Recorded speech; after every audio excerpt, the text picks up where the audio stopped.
This year, there were 4 FBS teams that did not take a single transfer: Army, Air Force, Navy, and Clemson. Now, only one of those does not require a congressional recommendation to go to school there. That would be Clemson.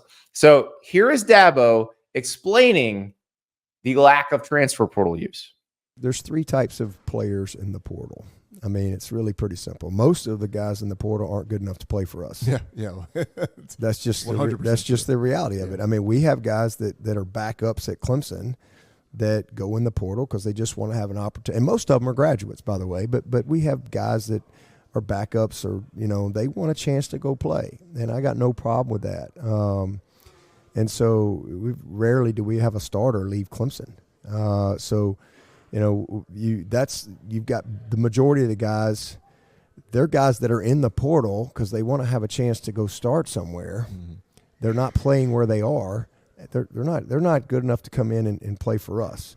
And so we'd rather take a good high school player, as long as we can get them, which we do, and you develop them.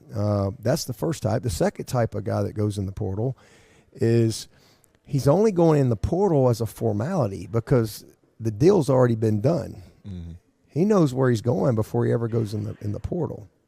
So we're not getting that guy. Mm-hmm. And then the third type of guy is going in the portal just to see what he can get.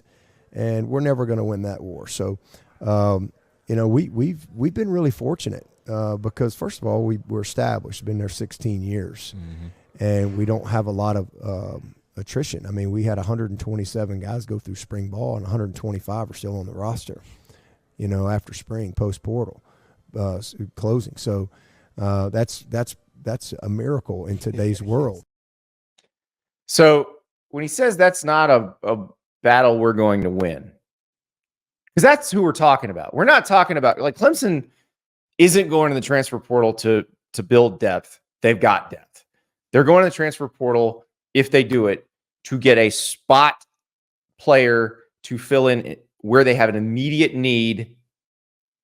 And that's the question. Like, the Keon Coleman going to Florida State after spring last year, like, Keon Coleman is that type of player that we're talking about, or someone who can come in and fill, like Caleb Downs going to Ohio State this year from Alabama. It would have to be somebody better than your current players, or as good as your current, your best current players. And what he's saying, there's 2 ways to interpret this, I would think, Dukes, and they're both financially related. Clemson's collective doesn't have the money to make a competitive offer to that type of player. That's one way of looking at it. I think the more accurate way is probably they have some money, but not so much that they could make a competitive offer and it wouldn't upset the pay scale of all the guys that they had retained. Yeah, I think that's probably the bigger issue. Like, they paid to retain guys, but they're not paying so much that they can really go break the bank on a transfer. Yeah, and I think for the way that Dabo kind of handles his locker room, it's not a lot up front for guys who are unproven. But the promise is, come in, do what you got to do. You'll get an opportunity to play. You do well, I guarantee you, we're going to get you, like, you'll be okay. But if you bring in one of those $1 million guys or $800,000 guys, what does that say to the guys that you told to wait your turn when the money, your spot that you were developing for and you played a little bit, now that goes to Caleb Downs? Well, that upsets your locker room. So I think in order to keep the culture there the way they have it, I'm not sure if Clemson has to, they can be a transfer portal player because of the way they teach it and the way they kind of set their culture. I just don't know. It doesn't marry up to what Dabo has kind of built. And go ahead, Andy. Oh, so the problem is, and you're right. You're exactly right. That is what the issue is. It doesn't marry up because it kind of goes against what he's told all these guys that are already there. But here's the problem. You can't compete at the level they want to compete at without getting those types of transfers. You saw what Ohio State did. Like, Ohio State had good running backs. They got Quinshon Judkins. Ohio State had highly recruited safeties. They got Caleb Downs. Like, They are trying to win a national championship. Georgia had highly recruited receivers last year. They got Dominic Lovett and Ra Thomas. Like, they're going to do that. Texas went and got Isaiah Bond and Amari Niblack from Alabama.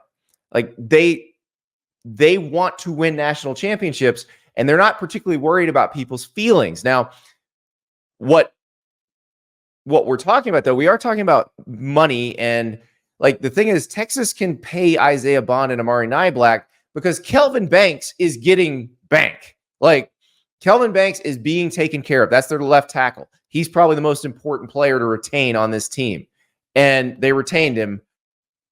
But he's probably making so much that when they go get Isaiah Bond at a market value price, it's not going to bother him. Right. Yeah. And this is the other thing. Dabo's been there. He just said, what did he say, 16, 17 years? Yeah. He's probably one of the safest coaches when it comes to job security in all of college football. He's already delivered national championships. So he doesn't have the same, I don't think that he has the same amount of pressure on him as a Ryan Day does, where you can say, we got to go get Caleb Downs and we got to go get Quinshon Judkins. And if the guy who was supposed to be next transfers, so be it. If the guys who we had developing have to transfer, so be it. Do I think that it's a championship formula in today's day and age? Absolutely not. I don't think it's that type of formula. But what I will say is it works for Dabo. And by the time things change, as we alluded to earlier, I'll let you get to that point. By the time things change, it may shift back in his favor. Yeah, and that's the thing. I hadn't thought about this until I was watching that clip last night. And then I'm like, wait, there's a path for Dabo to get right back in this thing. Because we've always assumed, oh, he's not willing to do it. But if it is truly a money thing, if it's either they can't afford those guys or they can't afford to retain and pay those guys without messing stuff up. If it's just money, well, they're going to be able to pay from the school very soon. When they settle that House versus the NCAA case, they're going to be able to pay from the schools. The schools will be sharing revenue. All of a sudden, Clemson's back in this thing, baby, because they will be able to afford that type of transfer.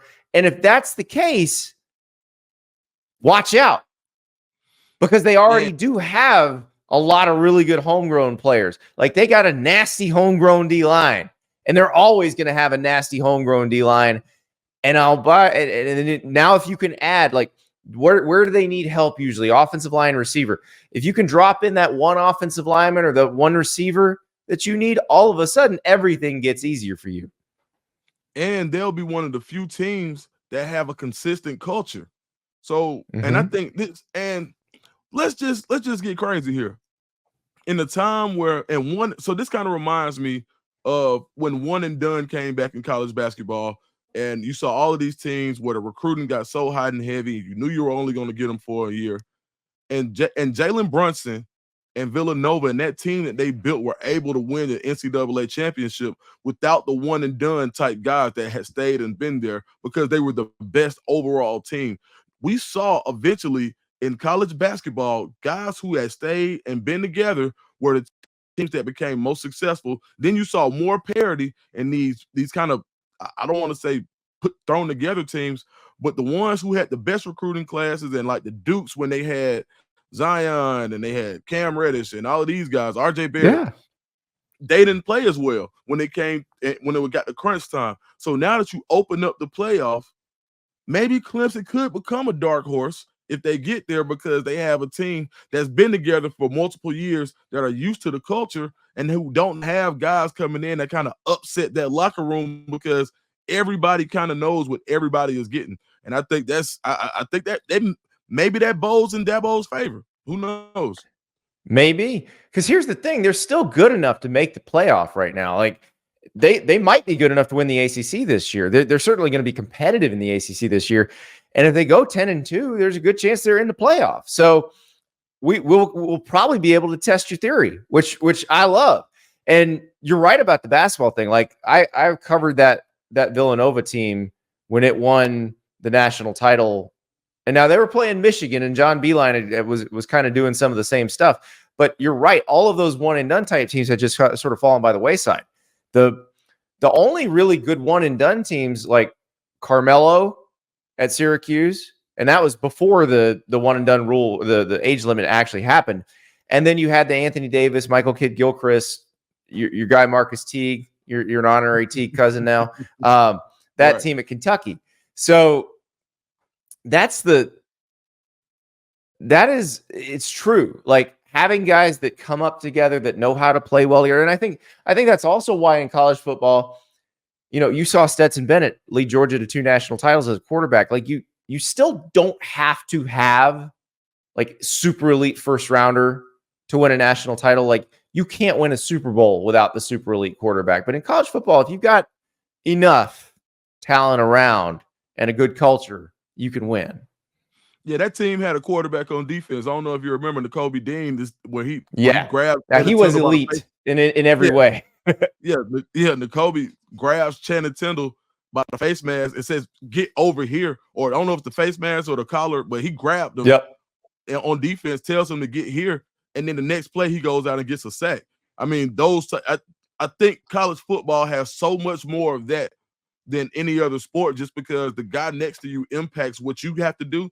And they're at an age where if you can create young leaders, it goes a lot further than it happens in the NFL, because in the NFL, all these guys were the guy. But on the college level, I think that when you can create leaders in pockets, I think it has much more of an impact than any other sport.